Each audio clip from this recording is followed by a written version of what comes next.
Next देखो, next हमारे पास JEE mains 2026 में 22 जनवरी को शिफ्ट सेकंड वाला क्वेश्चन है। क्या लिखा हुआ है? ए पैरेलल प्लेट कैपेसिटर है ना, with separation 5 mm is charged by a battery, clear है, on introducing a mica sheet of 2 mm and maintaining the connection of the plate with terminal of the battery, it is found that it draws 25% more charge from the battery, clear ना। तो पहले तो ऐसे बोल रहा है कि जब शुरुआत में उसमें क्या था, वैक्यूम वगैरह था। देखो ये पैरेलल प्लेट कैपेसिटर है और उसके बीच का सेपरेशन डी गिवन है, कितना गिवन है बताओ, 5 mm, सही है ना। और इसको बैटरी से क्या करा, चार्ज किया गया। इसका कैपेसिटेंस क्या मालूम है, सी हो गया ना, सी। और मान लो इसको बैटरी से चार्ज कर दिया है, ये रही बैटरी प्लस और ये क्या हो गया माइनस। बैटरी का वोल्टेज क्या बोल दूं मैं, V, और कैपेसिटेंस C हो गया आपके पास। इसका गैप कितना है, DA। तो बताओ C का वैल्यू क्या होता है जब वैक्यूम रहेगा, तो epsilon naught A upon D, ठीक है ना। ये अब बोल रहा है, अब आपने क्या करा, इसी में क्या कर दिया, इसी को आपने बीच में डाइलेक्ट्रिक स्लैब इंसर्ट कर दिए।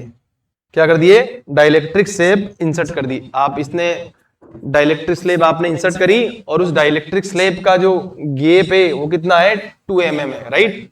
तो ये तो 5, यहां से मैं बना दूं ये वाला गैप, ये आपका क्या हो गया 2 mm, इसको मैंने बोल दिया है 2 mm हो गया, ठीक है। और अब क्या करने वाले अपन, हम इसी में इसको वापस उसी बैटरी से कनेक्ट किया जा रहा है जिसका वोल्टेज कितना है, V है, राइट। और ये जो T है, ये T बराबर थिकनेस कितना दिया हुआ है, 2 mm दिया हुआ है, राइट। अब बताओ ये जो पार्शियली हमने क्या करी है, डाइलेक्ट्रिक स्लैब को इंसर्ट करा है, तो अब जो कैपेसिटेंस आने वाला है वो क्या आएगा, आपके पास फॉर्मूला होता है ना, C इक्वल टू क्या होता है, epsilon naught A upon D minus T plus T upon K, right. बस आपको क्वेश्चन सोल्व करना है। यहां का चार्ज क्या मालूम है, Q, क्या मान लेते हैं, Q चार्ज। अब ऐसे बोल रहा है, आपने जब इस कैपेसिटर के अंदर डाइलेक्ट्रिक स्लैब जिसका थिकनेस 2 mm था, जब ये इंसर्ट करा तो ये जो बैटरी से कितना एक्स्ट्रा चार्ज ड्रॉन करता है, 25% पहले से। अगर पहले चार्ज Q था तो अब कितना हो जाएगा, 25% बढ़ जाएगा, तो कितना हो गया, 125% हो गया ना।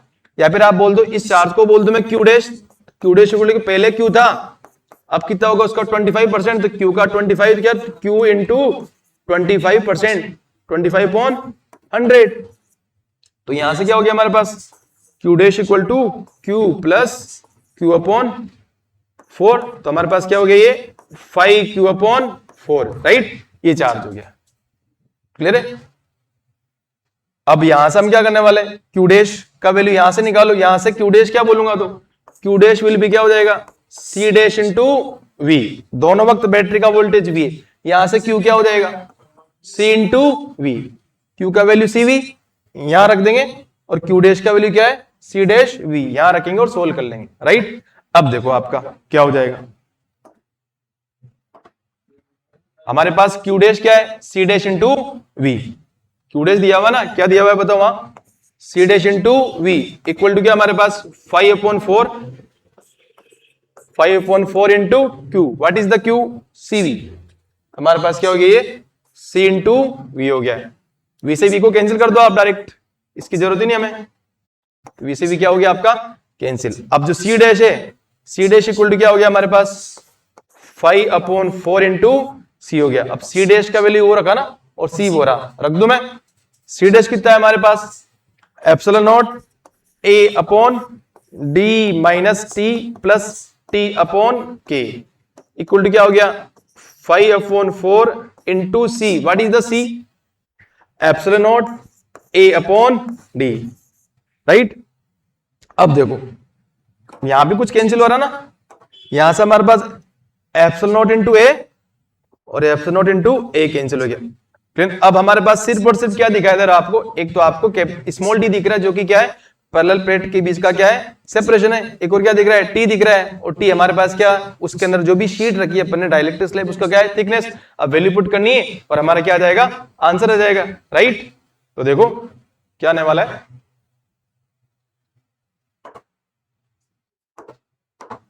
यहां से हमारे पास क्या आ जाएगा, अब 1/D माइनस T। D कितना है, देखो यहाँ पे D minus T plus T upon के इक्वल टू क्या हो जाएगा हमारे पास 5/4 इंटू डी। अब देखो यहां से डी माइनस टी ये सारा का सारा एमएम में, सब कुछ एमएम में आएगा, इधर भी किस में आएगा एमएम में आएगा, तो मैं उसको कन्वर्ट नहीं करता हूं मीटर में, डायरेक्ट एमएम में रख देता हूं। क्लियर ना? अब सोल्व कर लेंगे हमारे पास। अब तो आसान हो गया ना, सिर्फ कैलकुलेशन है, आसानी से की जा सकती है। इसको पलट दूं मैं पहले ही, यहां पे रख दो इसी में ना, 1/d minus T. What is D? Sir D दिया हुआ है 5 mm है ना, ये रहा डी। और ये कितना है टी, टी कितना है 2 mm है ना, ये डी तो कितना है 5 mm और टी कितना है 2 mm। तो डी माइनस टी कितना हो गया 5 माइनस 2 कितना हो गया 3 प्लस टी अपॉन के। What is T? 2, तो 2 अपॉन के इक्वल टू क्या चल रहा है 5/4 into D. What is D? 5। 5 से 5 क्या हो गया आपका कैंसिल हो गया ना, ये 5 से 5 क्या हो गया आपका कैंसिल। तो क्या बचा बताओ, यहां से क्या हो गया, इसका एलसीएम ले लूं मैं, तो ये क्या हो जाएगा 3k प्लस 2 और k ऊपर चल जाएगा ना, तो k तो ऊपर चला गया और ये क्या हो गया आपका 3k प्लस 2। राइट? अब देखो, और यहां क्या बच रहा है 1/4। अब इसको सोल्व करके हमें k का वैल्यू चाहिए ना, तो बताओ क्या बनेगा k का वैल्यू। इसको क्रॉस मल्टीप्लाई करें आप तो क्या हो जाएगा 4k इक्वल 3k प्लस 2। 3 को किधर लेके आओ तो 4k माइनस 3k क्या आ गया k, तो k का वैल्यू क्या आ गया आपका 2। क्लियर है? तो जो k क्या था हमारे पास, इसके अंदर जो भी आपने डाइलेक्ट्रिक स्लैब को इंसर्ट करा था उसके वैल्यू क्या आ गया हमारे पास 2। तो कौन सा ऑप्शन सही है? Option number 2। Right? Clear? Next देखिए, नेक्स्ट हमारे पास जेईई मेंस 2026 के अंदर 24 जनवरी में शिफ्ट सेकंड वाला क्वेश्चन है। तो ये आपके पास कोई सर्किट दिया हुआ है, इसमें आपसे क्या पूछा है, इस एमीटर की क्या पूछी है, रीडिंग पूछी, मतलब करंट का वैल्यू पूछा हुआ है। तो देखो क्या लिखा हुआ है, the reading of the ammeter A in steady. इस पॉइंट को याद रखना है, क्या लिखा हुआ है इन स्टडी स्टेट। जब भी स्टडी स्टेट की बात होगी और कैपेसिटर जुड़ा हुआ है इसके अंदर, रेजिस्टेंस के साथ तो कुछ फर्क नहीं पड़ता, जब भी कैपेसिटर स्टडी स्टेट में होता है ना, तो for capacitor in steady state it behave as a open circuit. ये किसकी तरह काम करेगा आपका, ओपन सर्किट की तरह काम करने वाला है। राइट? सही है ना? अब देखो इसको आप क्या कर दें, हटा दूं ना मैं, और समझ गया ना इसको क्यों हटाऊंगा मैं, क्योंकि ये ओपन सर्किट तक काम कर रहा है, इसको हटा रहा हूं मैं। राइट? आप इसे हटा दें, इस पूरे को आप हटा लें, ठीक है, कैपेसिटर को हटा लें हम। क्यों हटाया हमने, क्योंकि स्टडी स्टेट के अंदर कैपेसिटर ओपन सर्किट की तरह काम करेगा, तो इस ब्रांच का कोई मतलब ही नहीं है। अब देखो आपके पास सर्किट कितना आसान सिंपल दिख रहा है, बहुत आसान सर्किट हो गया ना, इसको तो आप निकाल सकते हैं आसानी से। देखो ये आपके पास क्या 8, क्या हमारे पास 8 और 8, 8 और 8 कायम है, दोनों कायम है पैरेलल में। 8 और अगर 8 पैरेलल में, तो जो इनका इक्विवेलेंट आएगा कितना आएगा 4 आएगा ना, 8 × 8 अपॉन 8 + 8 है ना, कितना आ जाएगा इसका 4 ओम आ जाएगा। अब 4 ओम और ये 4 ओम कायम है, इसका आंसर 4 ओम है ना, 4 ओम और 4 ओम कायम है, आपके कायम होगी सीरीज में, और आंसर क्या हो जाएगा 8 ओम। तो इसको मैं कैसे, इस सर्किट को वापस रीड्रॉ कर लेंगे अपन, इस सर्किट को आप रीड्रॉ करेंगे तो क्या बनेगा, देखो ये आपके पास हो गया बैटरी, और यहां रेजिस्टेंस कनेक्टेड है, और ये आपका वापस पॉइंट वही, और ये रहा। इस 4 ओम का कितना हो गया 8 ओम हो गया है। यहां से मैं बना लू एक, और यहां हमारे पास कौन कनेक्टेड है, आपका एमीटर कनेक्टेड है, ठीक है ना, ये प्लस माइनस, ये इसका माइनस, ये क्या होगा प्लस होगा। सही है? अब देखो ये कितना था 10 वोल्ट, ये आपका कितना है 1 ओम, ये आपका कितना है 8 ओम, और ये 4 सीरीज में थे तो कितने हो गए थे 8 ओम हो गए। ठीक है? अब आप पहले आर इक्विवेलेंट निकालो ना, और आर इक्विवेलेंट क्या आ जाएगा, वापस 8 और 8 कायम हो गए, और 8 और 8 कायम होगी वापस पैरेलल में, और 8 और 8 पैरेलल में, तो इनका आंसर क्या आ जाएगा, वापस 4 आ जाएगा, और 4 1 के साथ कायम है सीरीज में, तो आर इक्विवेलेंट कितना आ गया 5 ओम। तो हमारे पास आर इक्विवेलेंट कितना आ गया बताओ, 5 ओम आ गया। अब आप करंट पूछ लो, करंट निकाल सकते हैं क्या? बिल्कुल। करंट क्या होने वाला है? ओम्स लॉ से करंट इक्वल टू क्या होगा? Potential difference upon R equivalent, 10/5। तो 10/5 कितना आंसर आ गया? 2 एम्पियर। इसका मतलब इसके अंदर कितना करंट फ्लो होने वाला है? यहां से कितना करंट जाएगा? 2 एम्पियर। इधर से अगर 2 एम्पियर करंट जा रहा है तो 2 एम्पियर करंट जाने के बाद इधर भी जाएगा, इधर भी जाएगा, दोनों रेजिस्टेंस क्या है? इक्वल है, तो करंट भी इक्वल क्या हो जाएगा? डिवाइड। तो यहां से करंट कितना जाएगा? 1 एम्पियर। इधर कितना आएगा? 1 एम्पियर। यहां से 1 एम्पियर, ठीक है ना? यहां 2 एम्पियर जा रहा है ना, ये 1 एम्पियर इधर से आया, 1 एम्पियर इधर से आकर वापस इस एमीटर में 1 एम्पियर, और यहां कितना हो गया? इस ब्रांच में 2 एम्पियर। तो एमीटर में कितना करंट आ गया बताओ? 1 एम्पियर, राइट है ना? तो पूरा हम निकाल सकते हो। तो आपका आंसर क्या आ जाएगा? 1 एम्पियर। तो ऑप्शन नंबर सेकंड में फर्स्ट दिया हुआ है, तो आपके पास आंसर क्या होगा? 2 एम्पियर, राइट? सिंपल था ना? ये आपके पास इक्विवेलेंट सर्किट वाला क्वेश्चन था, जिसको हम आसानी से सोल्व कर ले। आपको बस सिंपली पॉइंट याद रखना, अगर किसी भी सर्किट में कैपेसिटर कनेक्टेड हो और स्टेडी स्टेट का पूछे, तो उस कैपेसिटर को आप ओपन सर्किट की तरह बिहेव करके पूरे सर्किट को सिंपली सोल्व कर सकते हैं, राइट? अब देखो ये क्वेश्चन देख लो, पहले क्या लिखा हुआ देखो। जेईई मेंस 2026 के अंदर 28 जनवरी को शिफ्ट सेकंड वाला क्वेश्चन है। आपसे यहां इन चारों पॉइंट को पढ़ना है और नीचे जो ऑप्शन है उनको सेलेक्ट करना है, कौन सा सही और कौन सा गलत है। देखो पहला क्या लिखा हुआ है, फर्स्ट ऑप्शन देखो, effective capacitance of A series combination of A capacitance always smaller than smallest capacitance of capacitance combination. इसका मतलब जब भी सीरीज में कनेक्ट करते हैं तो सीरीज का सी इक्विवेलेंट क्या होता है 2 के लिए? C1 C2 upon C1 plus C2।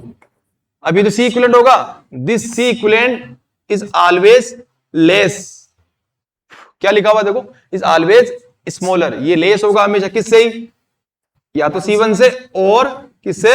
C2 से। और ये 100% सही ऑप्शन है, तो option number A is the correct. A तो करेक्ट हो गया ना, तो ये नहीं हो सकता और ये नहीं हो सकता, राइट? अब देखो आगे बी को देखो आप, when a dielectric medium is placed between the charge plate of a capacitor, displacement of charge can not occur due to the insulation property of the dielectric medium.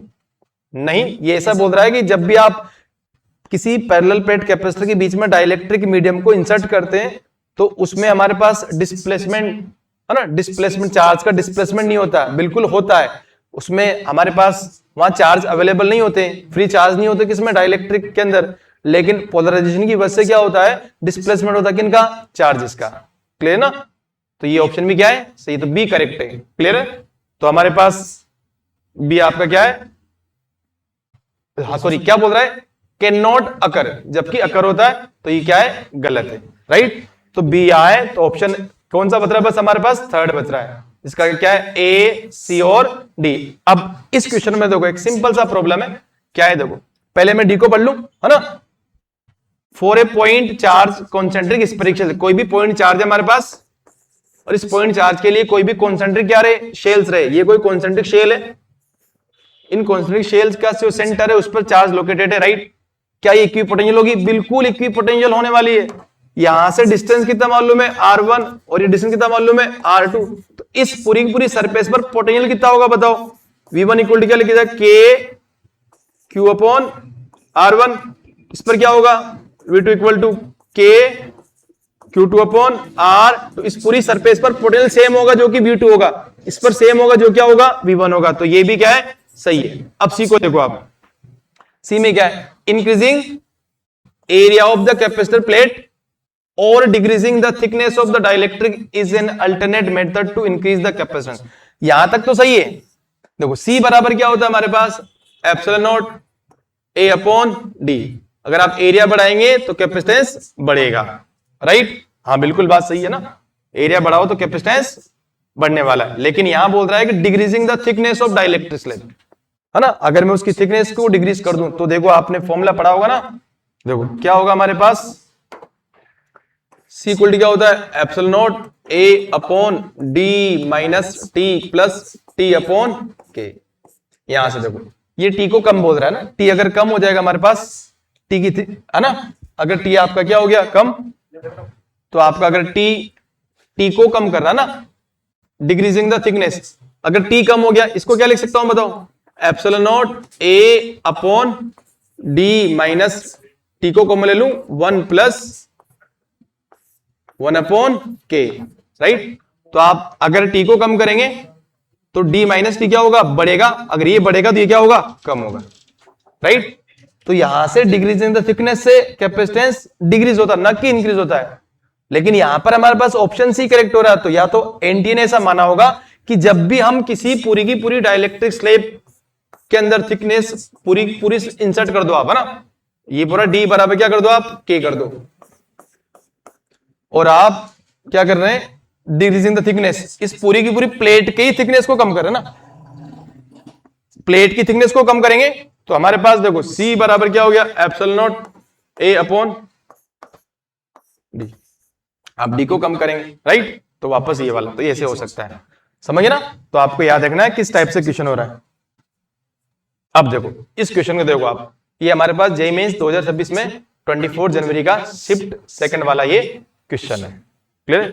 अब इस क्वेश्चन को हमें किस पैटर्न सोल्व करना, हमें इसको उसी pattern solve करना जो हमने पहला क्वेश्चन करा था। देखो इसको आपको वापस वैसे सोल्व करना है ना, इसको ऐसे सोल्व करना है, यहाँ K1 को 2 टुकड़े कर लेना है, यहाँ पर भी K1 के 2 टुकड़े करने हैं, और ये ऐसे कनेक्टेड है, और वैसे सोल्व करेंगे अपन।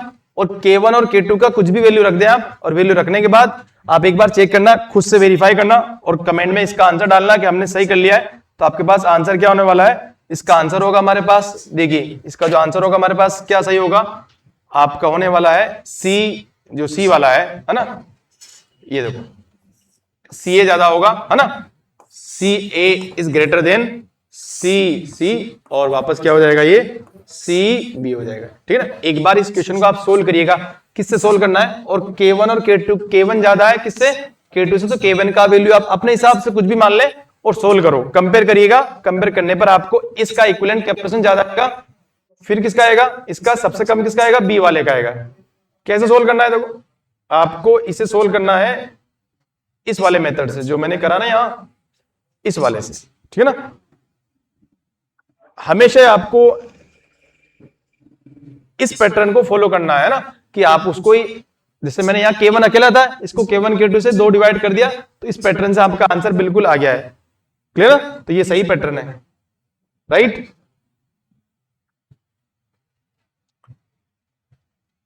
ये हमारा लास्ट क्वेश्चन था। तो देखो हमने सारे के सारे क्वेश्चन कर लिए जो कि कैपेसिटर्स के आए हुए थे जेईई मेंस 2026 के अंदर, तो जो कि ये आपके आगे एग्जाम में भी हेल्पफुल होगा। Okay, thank you.